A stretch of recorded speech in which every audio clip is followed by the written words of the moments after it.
Right now, light is touching your eyes, not arriving, not traveling toward you, touching. Already, at this exact moment, 300,000 kilometers every second. Light from this screen reaches your retina in less than 1/1000th of a second. You cannot feel that because your brain is not fast enough. And here is what no one tells you. Light never ages. In the entire journey it makes, whether 1 meter or 1 billion light years, light does not experience a single second. For light, time does not exist. How old are you? That number, all those years, all those mornings you woke up, and the weight of time was already sitting on your chest before you opened your eyes. For light, 0. What that means for you. Not for physics, not for scientists. For you, sitting here, Chuck, the answer to that question will change the way you see every day you have left. What Einstein uncovered about light is not in any physics textbook in the way that matters. It lives at the intersection of the universe's deepest law and the question every person asks at 3 in the morning when sleep won't come. Where did the time go? If you want the real answer, not from philosophy, not from self-help, but from the hardest, most precise science ever done by human beings, subscribe so you don't miss what comes next. But right now, there's a man standing on a hillside outside Florence. He's holding a lantern.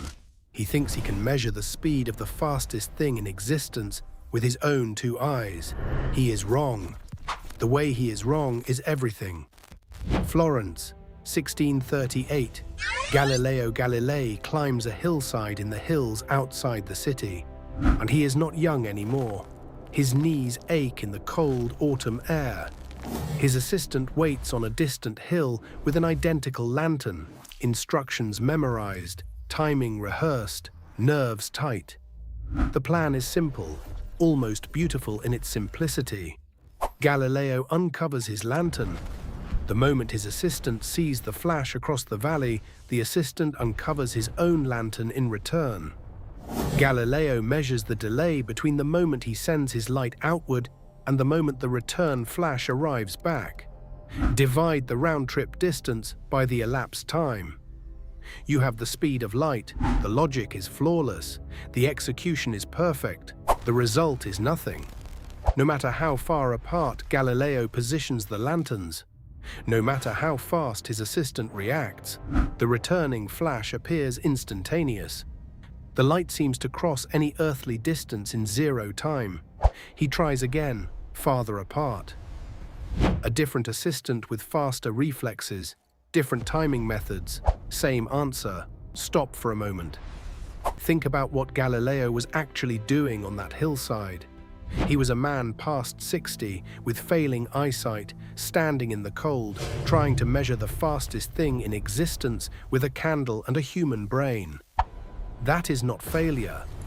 That is the most human thing I have ever heard. He was not stupid. He was not careless. He was using the right method in the wrong frame. Light travels 299,792 kilometers every second. At that speed, crossing the distance between 2 Italian hilltops takes roughly 5 microseconds. Human reaction time is 250,000 microseconds. Galileo was trying to measure a gap 50,000 times too small for his instruments to see. The signal drowned in noise before it could exist. The problem was not Galileo's mind. The problem was scale. Paris, 1672. Ola Roma arrives at the Paris Observatory as a 25-year-old Danish astronomer.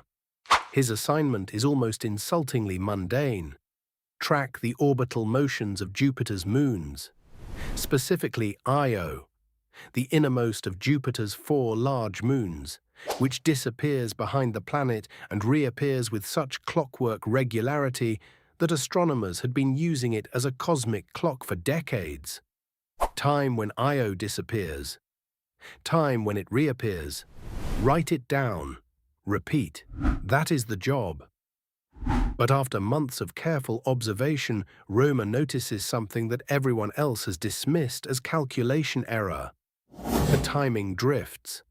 When Earth's orbit carries it closer to Jupiter, Io's eclipses arrive earlier than predicted. When Earth swings to the far side of its orbit, away from Jupiter, the eclipses arrive late. The accumulated discrepancy, when Earth is at its farthest versus nearest point relative to Jupiter, is roughly 22 minutes. The standard explanation, Io's orbit is slightly irregular. Measure more carefully, the error will shrink. Römer looks at the data and thinks something different. He thinks, what if Io is on time? What if everything is on time? And what I'm measuring is how long the news of each eclipse takes to travel from Jupiter to my eye. In 1676, Römer announces his conclusion. His estimate, approximately 220,000 kilometers per second, about 26% lower than the true value, but structurally completely correct. Light is not instantaneous. It takes time to travel. The universe operates with built-in communication delays. When you look at the sun, you are not seeing the sun as it is now. You are seeing the sun as it was 8 minutes ago. If the sun were to vanish at this exact moment, you would not know for 8 minutes. That fact should stay with you.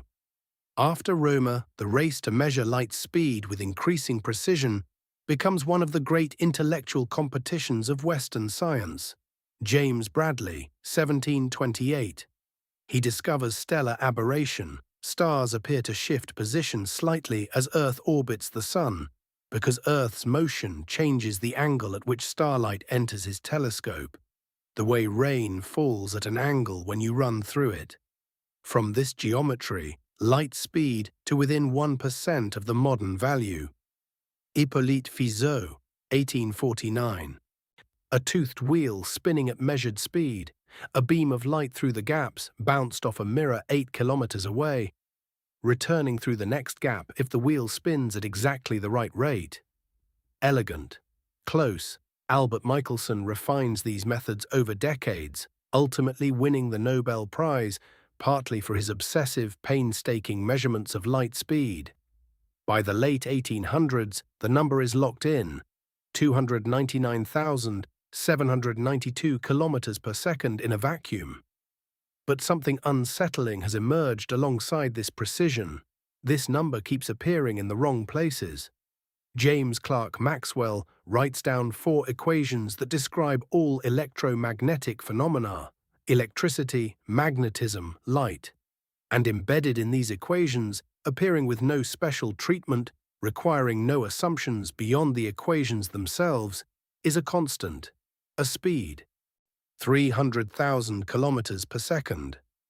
The speed of light falls directly out of the mathematics of electromagnetism as a derived result. And the equations don't just predict the number, they suggest this speed is the same for every observer. Not approximately the same, not the same under certain conditions, the same regardless of the observer's motion, their velocity relative to the source. That should be impossible. Every human intuition about motion says velocities add. Throw a ball forward from a moving train, and it moves faster than thrown while standing still. This is not just common sense. This is Newton's mechanics, which works perfectly for every situation ever tested. But if Maxwell's equations are right, light doesn't add. It doesn't follow the rules. Something had to break. Either Maxwell's equations were wrong, or Newton's mechanics were wrong, or the universe contained a loophole nobody had found yet. The most popular loophole, the luminiferous ether. The experiment that would search for it would become the most famous failed experiment in the history of science. Albert Michelson and Edward Morley, 1887. The most sensitive optical instrument ever constructed. A beam of light split into 2 perpendicular paths, bounced off mirrors, reunited. If the hypothetical ether wind causes any speed difference between the 2 paths, even 1 part in 10,000, the reunited beams will interfere in a detectable pattern. Mounted on a stone slab floating in mercury. Measured at every time of day, every season of the year, every orientation, They find nothing. Absolutely nothing. Light travels at identical speed in all directions, at all times, and regardless of Earth's motion. The ether does not exist. Physics enters crisis. The solution would not come from a prestigious professor in a well-funded laboratory. It would come from a 26-year-old patent clerk in Bern, Switzerland, who had been thinking about this problem since he was 16 years old. Not because someone assigned it to him, because he could not let it go. Here is the question he had been turning over in his mind for a decade. If I could travel alongside a beam of light, matching its speed, flying next to it through empty space, what would I see? Would the light appear frozen beside me? A stationary ripple of electromagnetic energy suspended motionless in the darkness? Maxwell's equations say no, so either the equations are incomplete, or there is something fundamentally wrong with the question itself. Einstein chose the second option, and in doing so, he shattered everything we thought we knew about time. Albert Einstein does not enter this story the way geniuses enter stories in movies. He enters as a man who has been quietly failing for years, rejected by professors who found his attitude irritating, unable to get a university position, working a civil service job evaluating patent applications, and who has spent most of his waking hours thinking about a problem that the scientific establishment had largely decided was someone else's problem to solve. What made Einstein different was not that he was smarter than Michelson or Lorentz or Poincaré, men who had all been circling the same territory. What made him different was the question he was willing to ask. And everyone else was asking, how do we explain why the ether is undetectable? Einstein asked, what if there is no ether and light really does travel at the same speed for all observers? And we follow that fact wherever it leads, no matter how far it takes us from what we thought we knew. In June of 1905, working at his kitchen table after his infant son had gone to sleep, he finishes a paper titled On the Electrodynamics of Moving Bodies. 30 pages, no citations. From a patent office, it opens with two postulates. First, the laws of physics are identical in all inertial reference frames. A person sitting completely still and a person moving at constant speed in a straight line both experience the same physical laws. There is no experiment you can do from inside a smoothly moving system that can tell you whether you're moving or standing still. Second, the speed of light in a vacuum is the same for all observers, regardless of the motion of the light source or the observer.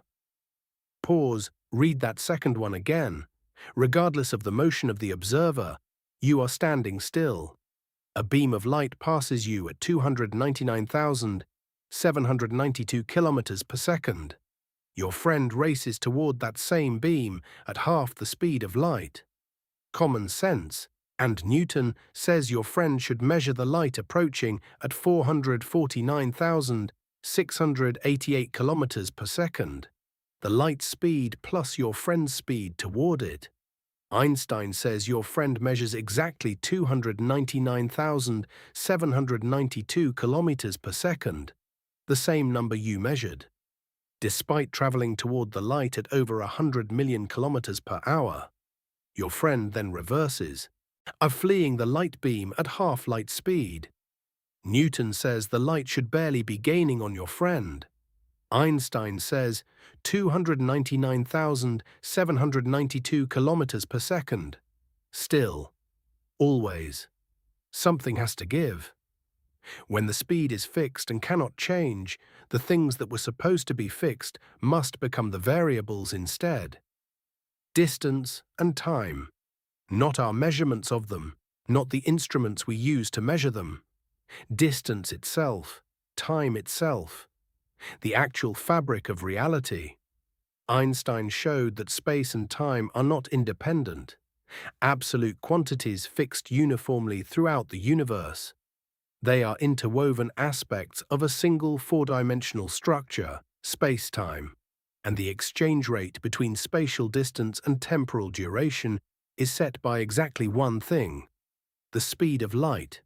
Here is the first consequence. Moving clocks run slower than stationary clocks.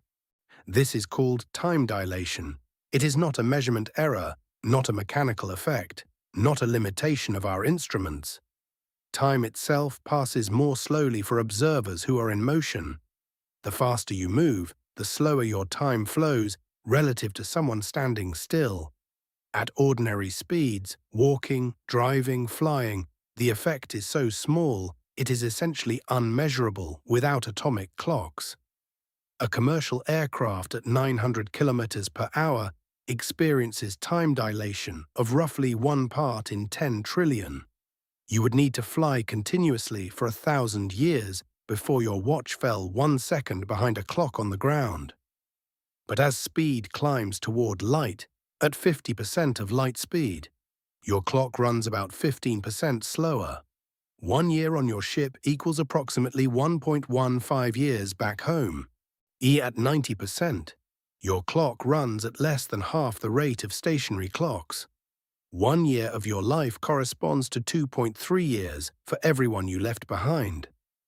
At 99%, 7 years pass on Earth for every year you experience.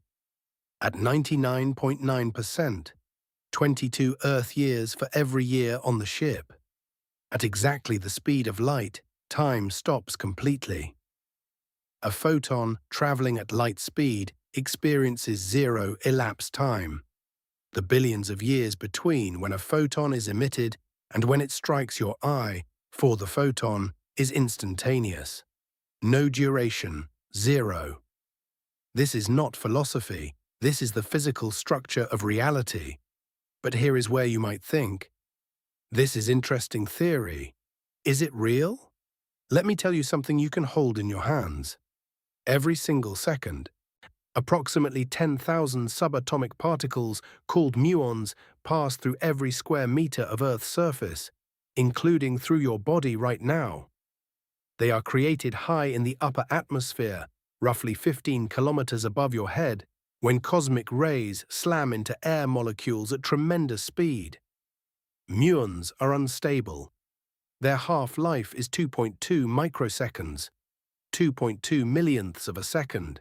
Even traveling at nearly the speed of light, they should only be able to travel about 660 meters before half of them have disintegrated.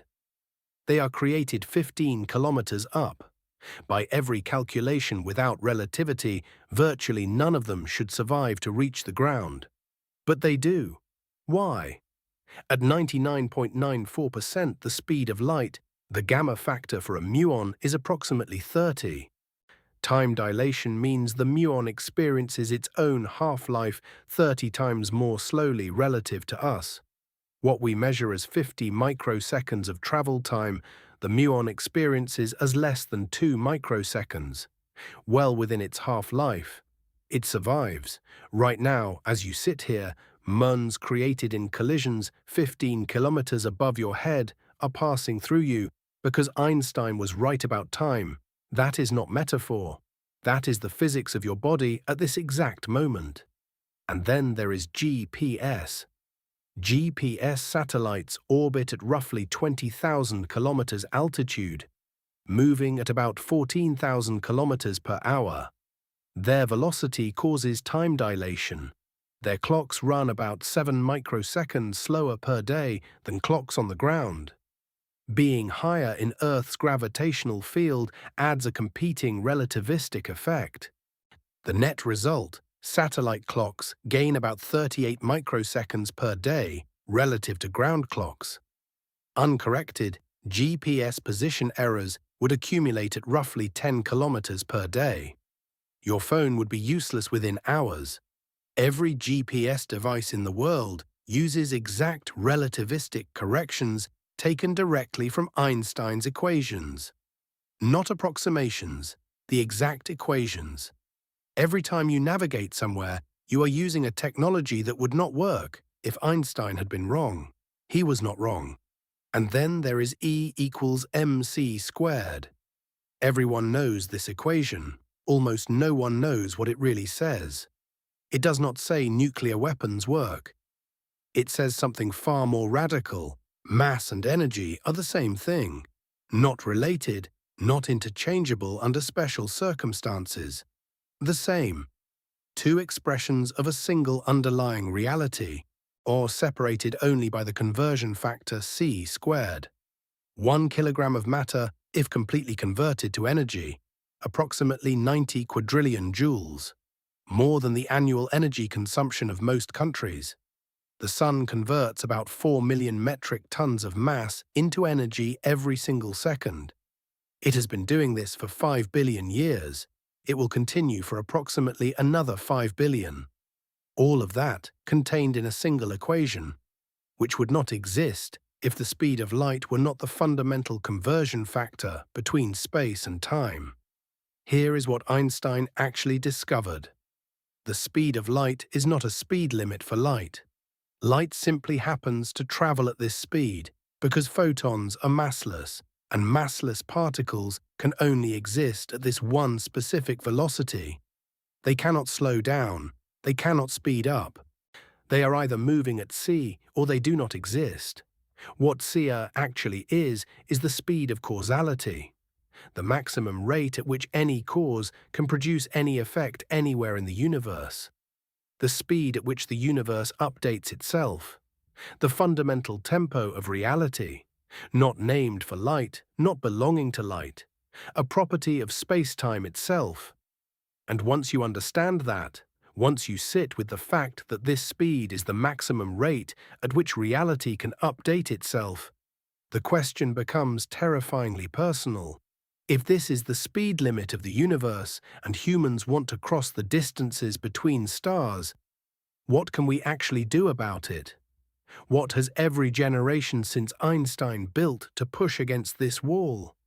And what does the wall push back with?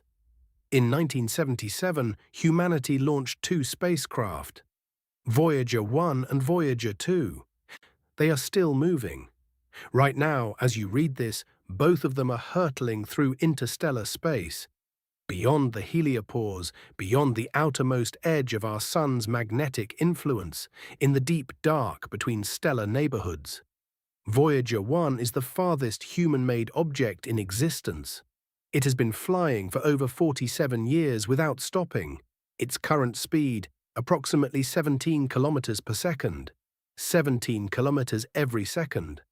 Fast enough to cross the Atlantic Ocean in about 4 minutes. Fast enough to circle Earth in roughly 40 minutes. And the nearest star, Alpha Centauri, 4.37 light-years away, at that speed. 73,000 years. When the oldest cave paintings in Europe were made, that was about 40,000 years ago. Voyager 1 would need nearly twice that span of time just to reach our closest neighbor. This is not a failure of ambition. This is not a failure of engineering. This is what happens when you build the most powerful rocket in human history and try to cross interstellar space with chemistry. The fundamental problem with chemical rockets is physics. Chemical reactions release energy proportional to chemical bonds being broken and reformed, enormous by human standards. By interstellar standards, almost nothing. The most advanced ion engines today can reach exhaust velocities of around 100 kilometers per second, about 0.03% the speed of light. To reach Alpha Centauri at that speed, approximately 13,000 years, we need something that accesses energy at a different level entirely. 1958, and a group of physicists and engineers at General Atomics sit down with a question most of their colleagues would not say out loud. What if we used nuclear bombs as rocket fuel? Not metaphorically, literally. Project Orion, a massive pusher plate at the rear of a spacecraft with thick shock absorbers. Nuclear devices, small, purpose-designed, ejected behind the craft and detonated. The explosion pushes the plate pushes the ship. Hundreds of explosions per minute, each one a controlled nuclear blast directly behind you. If this sounds insane, it also works. Theoretical maximum velocity, 3 to 10% the speed of light. At 10%, Alpha Centauri in 44 years. Within a human lifetime. Freeman Dyson, one of the most rigorous mathematical minds in 20th century physics, was Orion's most committed advocate. And not because he was reckless, because he had done the calculations and they were sound. The physics was correct. Project Orion was killed by politics. The Partial Nuclear Test Ban Treaty of 1963 prohibited nuclear explosions in space. The program was cancelled. We could have built it. We chose not to, for reasons that had nothing to do with whether it would work. Consider that for a moment. One of the most viable paths to interstellar travel ever seriously designed was stopped not by nature, but by human decision. The universe did not refuse us. We refused ourselves. 1973, the British Interplanetary Society convenes engineers and physicists with a formal challenge. Design a spacecraft capable of reaching Barnard's star, 5.9 light-years away, within 50 years of launch. They work for 5 years. The result is Project Daedalus. A power source, nuclear fusion. Not fission, the splitting of heavy atoms.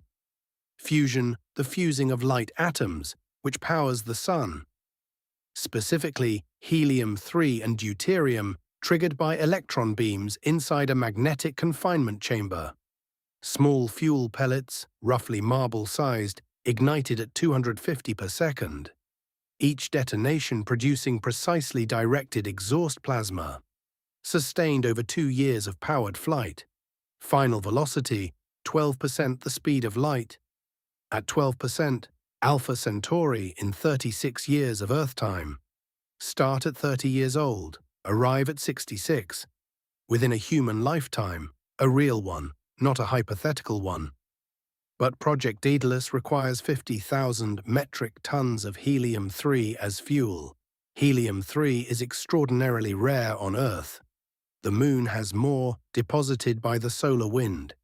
Jupiter has more still, vast quantities suspended in its atmosphere.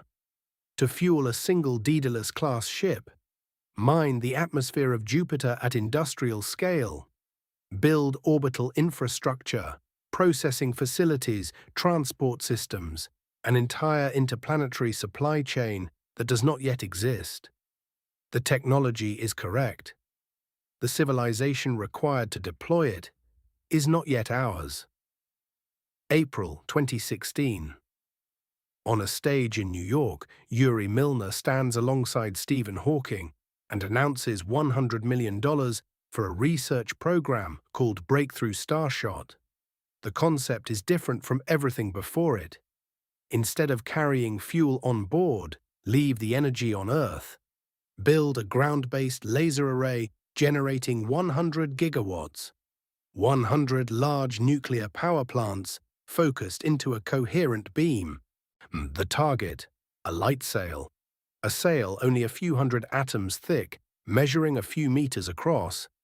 Attached, a complete spacecraft, camera, computer, communications laser, the whole thing weighing between 1 and a few grams. The laser fires for approximately 10 minutes. The sail and spacecraft reach 20% the speed of light. Alpha Centauri, 20 to 22 years. In 2025, researchers announced a breakthrough in nanomaterial fabrication that could allow light sail material to be produced in a single day instead of 15 years. The manufacturing barrier is collapsing. There is a catch. The spacecraft weighs a few grams. No human aboard, no way to slow down upon arrival. It will fly through the Alpha Centauri system at 20% the speed of light, capturing what data it can in a few frantic hours. Then it continues, hurtling into the dark forever, the signal it sends back, radio waves traveling at the speed of light. Arriving at Earth 4.37 years later, you will receive photographs of the planets around the nearest star approximately 25 years after launch. And then there is the option at the far end of physics, matter-antimatter annihilation.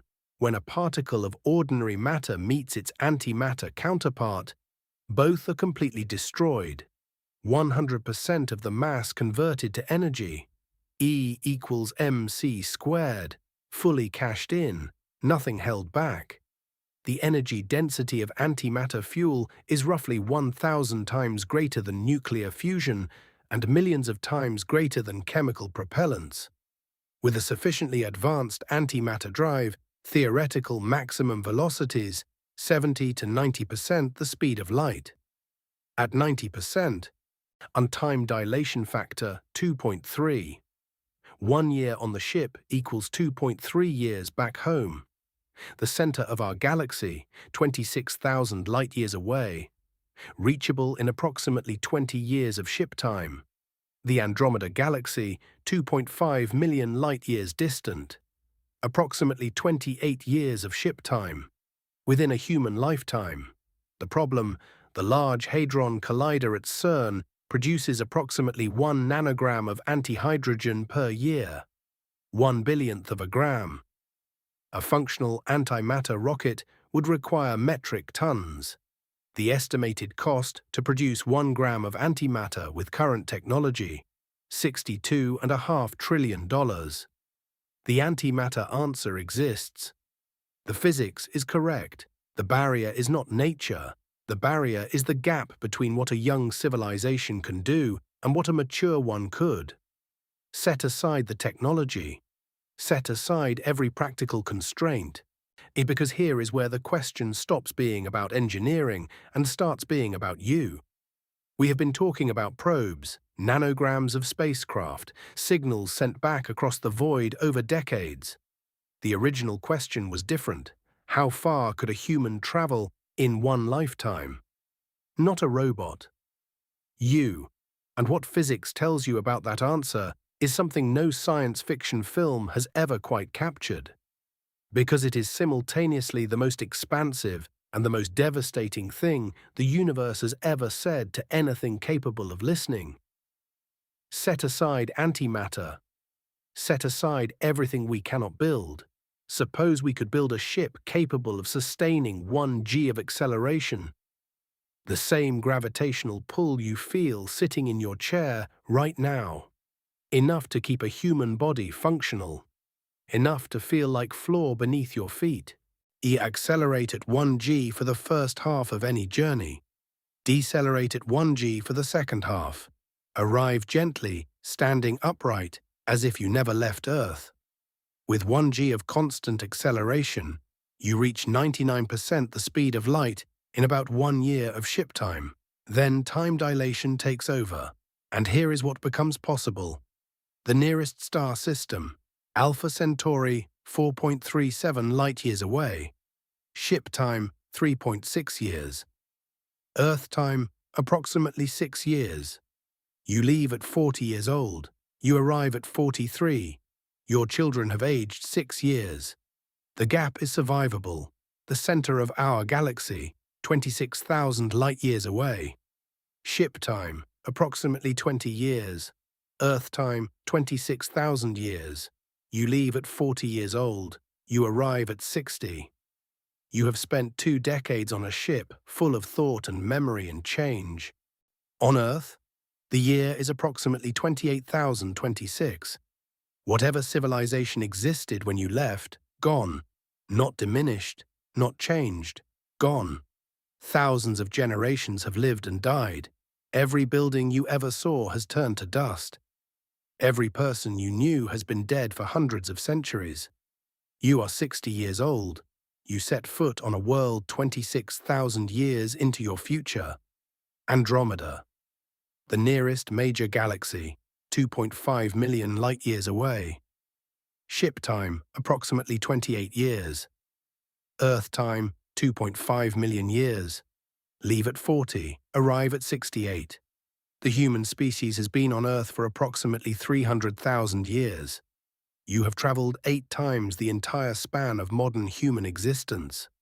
What, if anything, walks on Earth when you return? You cannot begin to imagine. At the most distant regions of the observable universe, 46 billion light-years away. Ship time, Approximately 45 years. 45 years within a single human lifetime. You could travel to the edge of everything we can see, but Earth would have aged 46 billion years. Our sun exhausted its hydrogen roughly 5 billion years after you left and expanded into a red giant. Billions of years after that, it collapsed into a white dwarf. For tens of billions of years, it has been slowly cooling, a dead ember drifting in what was once a familiar arm of a familiar galaxy. You can go anywhere, but there is no home to return to.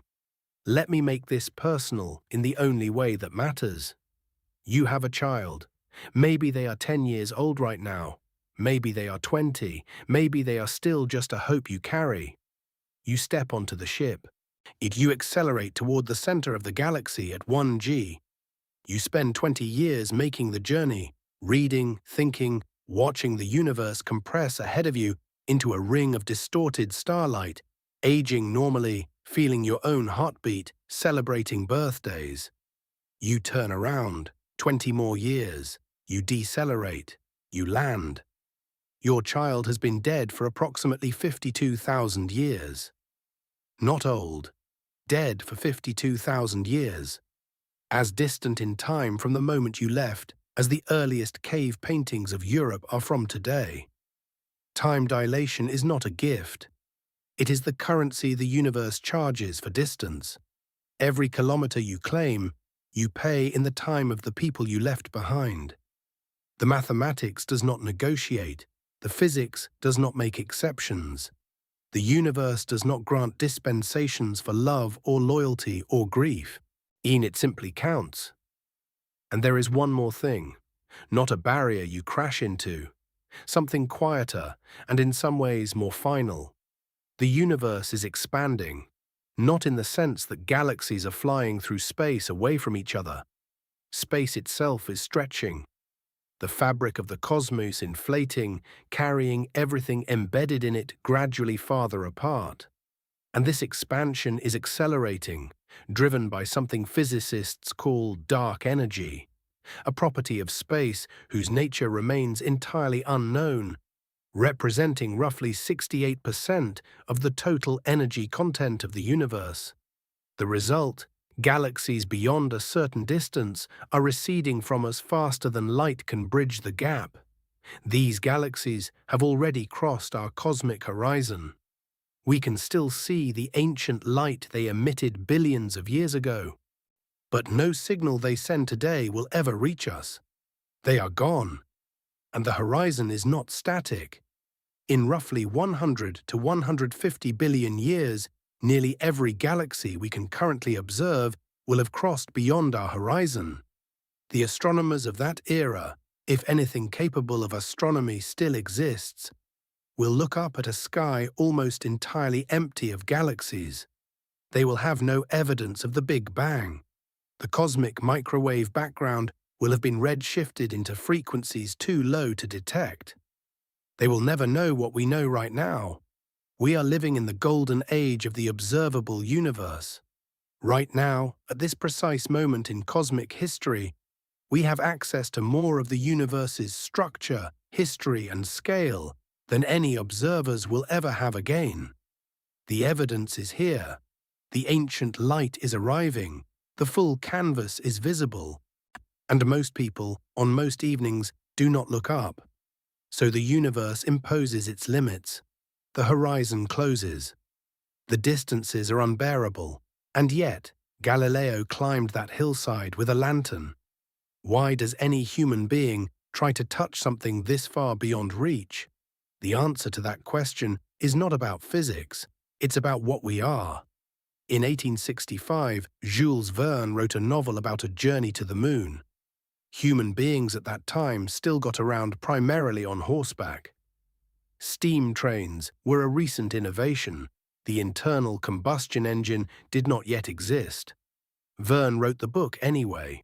38 years later, in 1903, Orville and Wilbur Wright flew for 12 seconds in a field in North Carolina. 66 years after that, 66 years, the span of a single long human lifetime, Neil Armstrong stood on the moon. From a novel written by candlelight to boot prints on lunar regolith, 66 years of accumulated human effort. In 1895, Lord Kelvin, one of the greatest physicists of the 19th century, declared that heavier-than-air flying machines were impossible. 8 years later, the Wright brothers flew. Kelvin lived until 1907. He saw the Wright Flyer. He had been wrong. In 1933, Ernest Rutherford, the physicist who discovered the atomic nucleus, said publicly that anyone who believed energy could be extracted from atomic transformations on any useful scale was talking moonshine. 12 years later, atomic bombs destroyed 2 cities. In the 1950s, the United States Postal Service seriously studied whether mail could be delivered by submarine-launched missiles. One test was actually conducted. The Postmaster General declared it the beginning of the age of missile mail. Meanwhile, actual rockets were being built that would eventually leave the solar system entirely. I am not telling you these stories to suggest that we will definitely build an antimatter rocket in 200 years. I am telling you something different. Every single generation that ever pushed against a limit that seemed final has been wrong about finality, not because humans are magical or destiny-driven, but because the limits that seem final are almost always the limits of current knowledge, current tools, current imagination, not the limits of physical possibility. There is a difference between "we cannot do this yet" and "this cannot be done." Physics defines the second category very precisely. Very few things actually live there. A faster-than-light travel, yes, that lives there. But we cannot reach another star system does not. It lives in the first category, the one that has always, eventually, been revised. Here is what the history of the technologies we discussed actually looks like, stripped of narrative glamour. Chemical rockets, a foundation, not a dead end. Nuclear pulse propulsion, physically sound, stopped by human policy in a specific historical moment. Nuclear fusion drives, physically sound, waiting for a civilization advanced enough to build the supply chain. Laser sails, being built right now. Antimatter propulsion, the physics is correct. The gap is production technology and scale. Each generation did not reach the destination. Each generation moved the frontier forward by exactly one generation. We are doing the same thing. And the people who will build what comes after us, they will not be superhuman.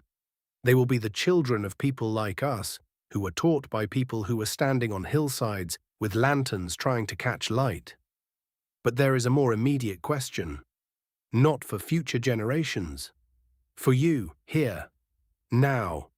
If the distances are this enormous, if the timescales are this humbling, if even the fastest thing in the universe would spend years crossing the void between neighboring stars, what does that mean for one human life?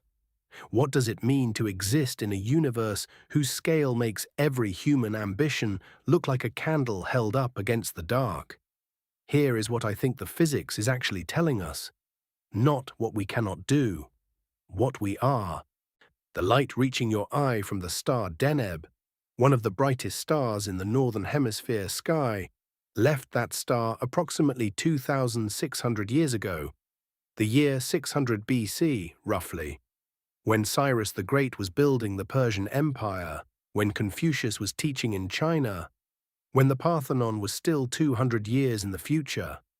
That light has been traveling through empty space for 2,600 years. It has crossed approximately 25 quadrillion kilometers of nothing. And it chose your eye as its destination, not because it was aiming, not because the universe conspired, because you were there, at this coordinate, at this moment, and the photon that left a dying star over 2.5 millennia ago completed its journey at the exact instant your visual cortex was ready to receive it. For 2,600 years, that photon existed. For 2,600 years, and it was going somewhere. You were where it was going. Let me be honest with you now. You will not reach Alpha Centauri in this lifetime. You will not see a ship launch toward another star system in any way that will carry a human being back to tell the story. The technologies that could make that journey possible within a human lifetime do not yet exist, and building them will take a civilization more advanced than the one we currently are. That is just true. But here is something else that is just as true. Every single photon of light currently leaving our sun is already in motion toward Alpha Centauri. It will arrive in 4.37 years. It does not require permission. It does not require funding. It does not require consensus from any committee or any generation. It simply moves at the speed at which the universe updates itself, carrying the warmth of our star toward the nearest other one. We are not that fast, but we have something light does not have. Light does not know it is beautiful. It does not know that when it slants through clouds on a summer afternoon and catches a woman's face at the exact angle that makes her laugh and turn away. Something irreversible has happened in the world. A moment has been created that is unlike any moment before it. Light does not know that when it catches the surface of still water in the early morning, there is a person on the bank for whom that image will become the memory they return to for the rest of their life, whenever they need to remember that the world is still capable of grace. Light does not know that when it passes through the window of a hospital room at an hour when sleep has failed and fear has won, it can land on a face with a quality that feels, to that face, like something meant. Like the universe sending a message through the only channel it has. Light does not know any of this. You do. And that asymmetry between what the fastest, oldest, most fundamental thing in the universe knows and what you know, that asymmetry is not a small thing. It is the entire story. The universe is approximately 13.8 billion years old. For the first 380,000 years, it was too hot for light to travel freely. Then it cooled to a critical threshold, atoms formed, and space became transparent. For the first time, light could move freely across cosmic distances. That is the moment the universe became visible. But visible to what? For billions of years, nothing capable of noticing. Stars formed, galaxies assembled, planets coalesced, cells arose. In creatures that could sense and navigate and eat and reproduce and die.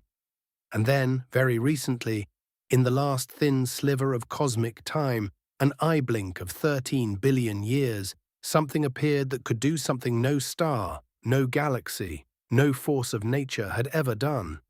It could look up at the night sky and ask, "What is that?"